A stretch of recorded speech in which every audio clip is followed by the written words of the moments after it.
आयुक्तालय कॉलेज शिक्षा राजस्थान के प्लेटफॉर्म ज्ञान सुधा सक्सेस साथी में आपका एक बार फिर से स्वागत है। आइए आज हम करते हैं RPSC assistant professor chemistry paper 2 के कुछ इजी से एमसीक्यूज। इससे पहले कि हम पहला एमसीक्यू आज का करें, याद कर लेते हैं कि एनोमर्स किसे कहते हैं। एनोमर्स साइक्लिक मोनोसैकेराइड्स होते हैं या ग्लाइकोसाइड्स होते हैं और वो एपीमर्स होते हैं, लेकिन अगर वो एल्डोज हैं तो उनके C1 का कॉन्फ़िगरेशन या अभिविन्यास एक दूसरे से भिन्न होता है, और अगर वो कीटोस हैं तो C2 का कॉन्फ़िगरेशन एक दूसरे से भिन्न होता है। जो ग्लूकोज है, ग्लूकोज एल्डोज है और उसका C1 जो कॉन्फ़िगरेशन होता है C1 कार्बन का, उसका एक दूसरे के एपीमर्स, एक एपीमर का दूसरे एपीमर्स में से C1 का अभिविन्यास एक दूसरे से भिन्न होता है। इस तरह से उसकी पहचान की जा सकती है। जो ग्लूकोज प्राकृतिक रूप से होता है वो उपस्थित होता है, वो डी आइसोमर होता है। डी आइसोमर का मतलब है जो पांचवा फिशर प्रोजेक्शन फॉर्मूला अगर हम उसका लिखते हैं तो उसके जो पांचवा कार्बन है, 1 2 3 4 5, पांचवा जो कार्बन है इसका, इस पर अगर फिशर प्रोजेक्शन फार्मूला में OH राइट हैंड साइड पे है तो उसको हम कहते हैं डी आइसोमर। तो एक और चीज़ याद कर लेते हैं, the alpha form. In the alpha form, the hydroxyl group attached to C1 and CH2OH attached to C5 are located on the opposite sides of the ring. आपको ध्यान है कि जो ग्लूकोज का 6 मेंबर्ड रिंग होता है, C1 पे जो OH है और C5 पे जो CH2OH है, वो एक दूसरे के अगर ऑपोजिट हैं तो उसे अल्फा फॉर्म कहा जाता है। और अगर ये OH और CH2OH एक ही साइड में है तो ऐसे में उसको बीटा ग्लूकोज फॉर्म कहा जाता है। तो ये जो दोनों एनोमर्स हैं ग्लूकोज के, ये हैं अल्फा डी ग्लूकोपाइरानोज और बीटा डी ग्लूकोपाइरानोज। तो उसका मतलब ये है कि अल्फा डी ग्लूकोज और बीटा डी ग्लूकोज एक दूसरे के एनोमर्स हैं, क्योंकि उनका जो C1 का कॉन्फ़िगरेशन है वो एक दूसरे से भिन्न है। हालांकि ग्लूकोज में C1 के अलावा दूसरे और भी कायरल सेंटर्स हैं। याद कर लेते हैं। देखिए, ये है डी ग्लूकोज का स्ट्रक्चर। डी, क्योंकि ये फिशर प्रोजेक्शन फार्मूला में जो पांचवा कार्बन है उसमें OH राइट हैंड साइड में है, और एल तब कहा जाएगा जो OH अगर लेफ्ट हैंड साइड में बाईं ओर अगर हो तो उसको एल ग्लूकोज कहा जाएगा। और जब साइक्लिक स्ट्रक्चर होता है ग्लाइकोसाइडिक बॉन्ड बनता है, इस तरह से ग्लाइकोसाइडिक ऑक्सीजन है ये। आप देख सकते हैं कि अल्फा डी ग्लूकोज में OH और CH2OH एक दूसरे के ऑपोजिट साइड में है, और बीटा डी ग्लूकोज ये है, और बीटा डी ग्लूकोज में C1 और C5, ये रहा C5, ये रहा C5, इन दोनों में जो CH2OH है और C1 में जो OH है वो एक ही साइड में है। That is called as beta D glucopyranose. तो इन सब बातों को ध्यान में रखते हुए आइए देखते हैं कि एनोमर एक दूसरे में किस तरह से कन्वर्ट होते हैं। ये देखिए H लिखा हुआ बेस है, उसका मतलब यहाँ ये एसिड है, ये उसका कॉन्जुगेट बेस वाला हिस्सा है, और इसका ग्लाइकोसाइडिक OH का प्रोटोनेशन हुआ। आप देख सकते हैं OH प्लस यहाँ पर ऑक्सीजन के ऊपर यहाँ पर प्लस साइन आ गया, जिसकी वजह से देखिए ये जो कॉन्जुगेट बेस है वो इस प्रोटोन केस को एब्स्ट्रैक्ट निकाल लेता है। और आप देख सकते हैं कि ऑक्सीजन और हाइड्रोजन के बॉन्ड के इलेक्ट्रॉन्स कार्बन और ऑक्सीजन के बीच में इस तरह से शिफ्ट हो गए हैं। आप ये देखिए कि ये अल्फा एनोमर है जिसमें OH और CH2OH जो फिफ्थ कार्बन पे है वो एक दूसरे के ऑपोजिट साइड में है। इस तरह से रिंग ओपनिंग यहाँ पर हो गई है इस इलेक्ट्रॉन के यहाँ शिफ्ट होने पर, और ये जो कार्बन ऑक्सीजन बॉन्ड के इलेक्ट्रॉन से ऑक्सीजन ले लेता है, उसका प्लस चार्ज न्यूट्रलाइज हो जाता है। यहाँ पर ऑक्सीजन के ऊपर कोई चार्ज नहीं है और ये रिंग खुल गया। और उसके बाद फिर आप देख सकते हैं कि यहाँ रोटेशन हुआ। रोटेशन पे जो C डबल बॉन्ड हो नीचे है, वो C डबल बॉन्ड हो ऊपर की तरफ हो गया है, और इसी तरह से एसिड जो है वो उसने अपना इस यहाँ जो ऑक्सीजन ये जो OH है उस ऑक्सीजन है C डबल बॉन्ड हो उसके साथ इसने बॉन्ड बनाया है। और ऐसा इसलिए हुआ है क्योंकि आप देख सकते हैं कि ये जो कार्बोनाइल ऑक्सीजन है इस पर न्यूक्लियोफिलिक अटैक हुआ है, और जिससे ऑक्सीजन और इस कार्बन पर ये वाला बॉन्ड बना है, नया बॉन्ड बना है। और यहाँ जैसे ही माइनस चार्ज आ जाता है तो ये प्लस जो हाइड्रोजन H प्लस है वो इसके साथ जुड़ जाता है। आप इसको यूँ देख सकते हैं कि ये माइनस चार्ज हुआ, यहाँ जो H प्लस है वो इस माइनस के साथ यहाँ O माइनस के साथ जुड़ गया और OH बॉन्ड यहाँ पर बना। लेकिन इस दौरान क्योंकि यहाँ पर रोटेशन हुआ था तो ये जो सी डबल बॉन्ड है अपर साइड में और ये जो OH है वो अपर साइड में बन गया। अब जो ये स्ट्रक्चर बना है, आप इसका जो दूसरा फॉर्म है यहाँ देख सकते हैं कि OH यहाँ पर है और यहाँ पर प्लस चार्ज है। OH बॉन्ड के इलेक्ट्रॉन्स ऑक्सीजन अपनी ओर ले लेता है, यहाँ से हाइड्रोजन जो है निकल जाता है कॉन्जुगेट बेस के साथ, और जो कैटलिस्ट है वो वापस जो यहाँ स्टार्ट हुआ था वो वापस यहाँ पर हमें यहाँ जो स्टार्ट हुआ में स्टार्टिंग फर्स्ट स्टेप में जो यहाँ यूज़ हुआ था लास्ट स्टेप में ये वापस मिल जाता है। और साथ ही आप देख सकते हैं जो OH अपर साइड में बना है उसी साइड में है जिस साइड में CH2OH है C5 पे, तो this is beta anomer NOMER। यहाँ R लिखना छूट गया है, ये R यहाँ साइड में नीचे आ गया है बाई कॉम्प्रेस जब करते हैं वीडियो को उस वक्त ये चीज़ मिस्टेक हो गई है। इसको थोड़ा सा आप ध्यान में रखिएगा, ये ग्लूकोज है, ये एनोमर है, ये लास्ट वाला जो R है वो यहाँ लिखा हुआ नहीं है।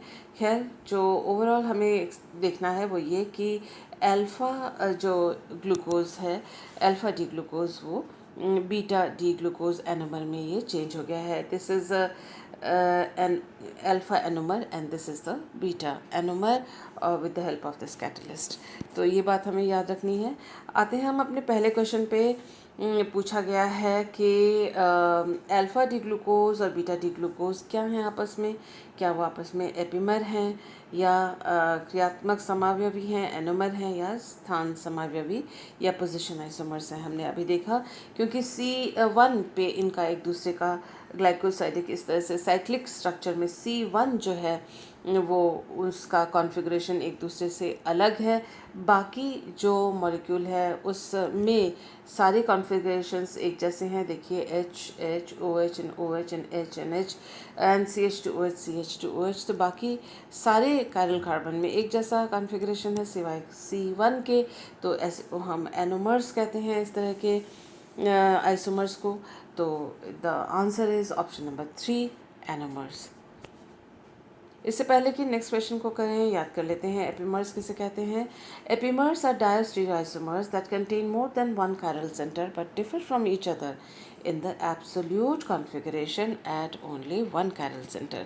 क्या मतलब है इसका कि जो देखिए एपिमर्स दिए हुए हैं, यहाँ पर C2 एपिमर कहा गया है, यहाँ C4 एपिमर कहा गया है।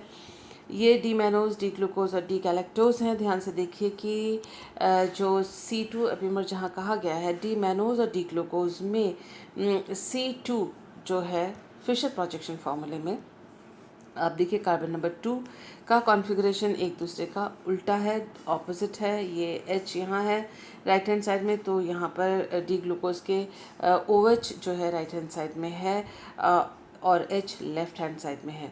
इसी तरह से डी मैनोज में जो H है वो राइट में है और OH लेफ़्ट में है। बाकी ये जो कॉन्फ़िगरेशंस हैं इन तीनों कार्बन एटम के आप देखिए as such OH OH OH OH और ये H और H राइट हैंड साइड में एक जैसा है।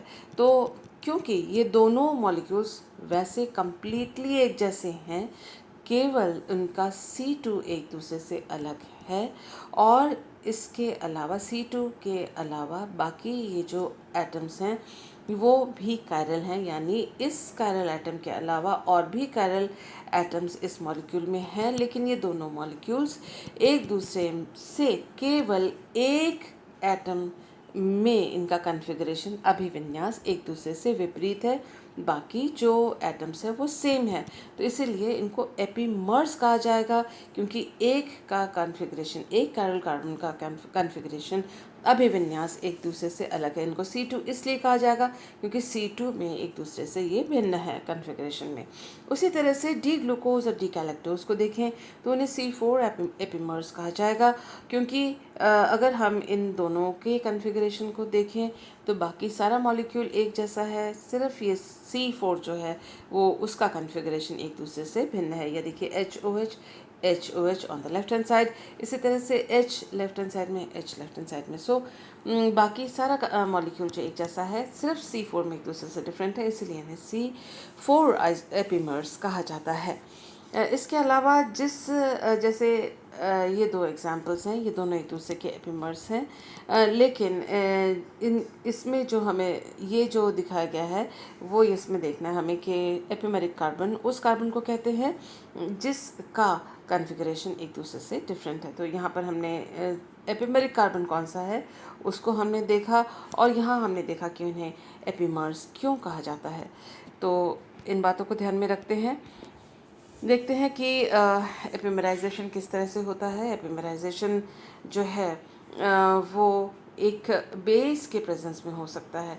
अगर ये R1 अगर OH है और R2 बाकी सारा मॉलिक्यूल है कार्बोहाइड्रेट का, अगर इस तरह से हम देखें तो आप देखिए कि ये जो H है अबव द प्लेन है और उसके एपिमर में H बिलो द प्लेन है। तो आप देख सकते हैं कि ये जो रेड कलर से कार्बन है इसका जो कॉन्फ़िगरेशन है वो चेंज हो गया है, एपिमर बन गया है। ये एपिमर एक एपिमर है, ये दूसरा एपिमर है, और इस एपिमराइजेशन को बेस के द्वारा इनोलेट आयन के मध्यवर्ती बनने से ये एपिमराइजेशन इस प्रकार से हुआ है। आप यहाँ पर देखें कि ये जो बेस है इसने प्रोटॉन को एब्स्ट्रैक्ट किया और इस तरह से इनोलेट आयन बना, और जब ये यहाँ से फ्रंट वाला अबव द प्लेन जो हाइड्रोजन है वो निकल कर गया है और इनोल बना है, इनोलेट आयन बना है। लेकिन जब हाइड्रोजन इसमें ऐड हुआ है देखिए तो वो दूसरी दिशा से नीचे की तरफ से ऐड हुआ है, और नीचे की तरफ से ये हाइड्रोजन यहाँ देख सकते हैं, जिसकी वजह से इसका जो कॉन्फ़िगरेशन है और इसका कॉन्फ़िगरेशन एक दूसरे के मिरर इमेज है, या कॉन्फ़िगरेशन इसका इन्वर्शन हो गया है, उल्टा हो गया है। तो ये मैकेनिज़्म है एपिमेराइजेशन का जो आपको नॉलेज के लिए ध्यान में रखना है। इसी तरह से आप देख सकते हैं कि एपिमराइजेशन जो है ब्रोमीन वाटर के द्वारा भी हो सकता है, जहाँ एल्डिहाइडिक ग्रुप जो है COOH में एल्डोनिक एसिड में कन्वर्ट ये हो गया है pyridine की सहायता से। आप देख सकते हैं कि यहाँ ये जो कॉन्फ़िगरेशंस वो सेम है, बस ये वाला कॉन्फ़िगरेशन एक दूसरे के ऑपोजिट है, यानी यहाँ एपिमराइजेशन इस कार्बन का इन्वर्शन ऑफ कॉन्फ़िगरेशन या विन्यास उसका एकदम विपरीत हो गया है, वाटर के प्रेजेंस में हुआ लैक्टोनाइजेशन, और उसके बाद आप सोडियम एमलगम और कार्बन डाइऑक्साइड के प्रेजेंस में ये रिंग ओपनिंग हो जाती है, और आप देख सकते हैं कि ये और ये यानी डी ग्लूकोज और डी मैनोज ये दोनों जो हैं एपिमेराइजेशन इनका हुआ है, और इनका जो कॉन्फ़िगरेशन है वो सिर्फ एक कायरल कार्बन के कॉन्फ़िगरेशन में ये एक दूसरे से भिन्न है, डिफरेंट है, और बाकी रेस्ट ऑफ द मॉलिक्यूल का कॉन्फ़िगरेशन सेम है। अब इन सब बातों को ध्यान में रखते हुए करते हैं हम ये question, the reaction D glucose to D mannose, इस कन्वर्शन को क्या कहा जाता है? इसको कन्वर्शन कहा जाता है, रिटेंशन कहा जाता है? रिटेंशन तो बिल्कुल नहीं, कन्वर्शन तो है, लेकिन उससे भी बढ़िया जो आंसर है वो है epimerization. So answer number 4, that is option number 4 is the correct answer for this particular question.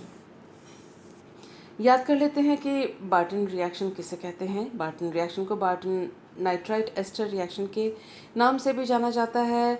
Alkyl nitrite जिसमें कि डेल्टा हाइड्रोजन हो, लाइट के प्रेजेंस में इस तरह से रेडिकल होमोलाइटिक फिशन से बनते हैं, और आप देख सकते हैं कि इस तरह के जो इलेक्ट्रॉन्स के मूवमेंट और बॉन्ड के मूवमेंट के बाद बनता है delta nitroso alcohol. So this is delta पे नाइट्रोसो अल्कोहल डेल्टा पोजीशन पे है, तो ये प्रोडक्ट हमें बार्टन रिएक्शन के द्वारा प्राप्त होता है।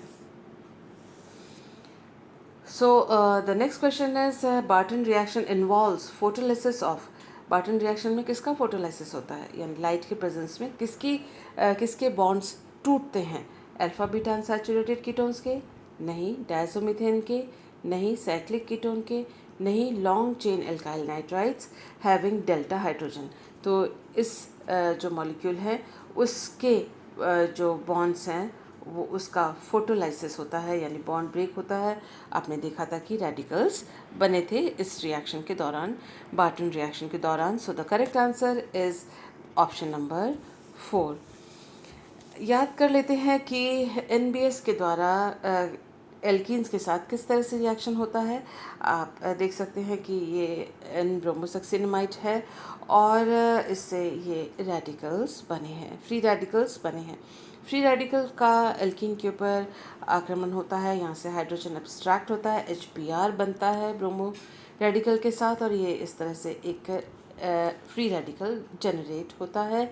और आप देख सकते हैं कि NBS के साथ HBr का रिएक्शन होता है, Br2 निकलता है और Br2 इस जो रेडिकल है उसके साथ रिएक्ट करके इस तरह से हैलोजन प्रोडक्ट देता है। हैलाइड प्रोडक्ट या एलाइल ब्रोमाइड प्रोडक्ट इस रिएक्शन में, इस एग्जाम्पल में दे रहा है। तो इस बात को हमें ध्यान में रखना है। हमसे पूछा गया है कि ये एल्कीन है और ये NBS है और ये देखिए आप इसमें ब्रोमो ग्रुप जुड़ गया है। तो पूछा है कि above reaction proceeds through intermediate या मैकेनिज्म। तो जो ये रिएक्शन है, ये रिएक्शन किसके द्वारा, किस मध्यवर्ती के द्वारा या किस क्रियाविधि के द्वारा संपन्न हुई है। एनायन बने हैं क्या? नहीं। फ्री रेडिकल बने हैं? हाँ जी। कैटायंस बने हैं? नो। एंड कंसर्टेड मैकेनिज्म यानी पेरिसाइक्लिक रिएक्शन है? नहीं, क्योंकि मध्यवर्ती बना है वो भी free radical. So the option is answer number 2। Option number 2 is the correct answer. So with this we come to an end of this video. Thank you for being with me.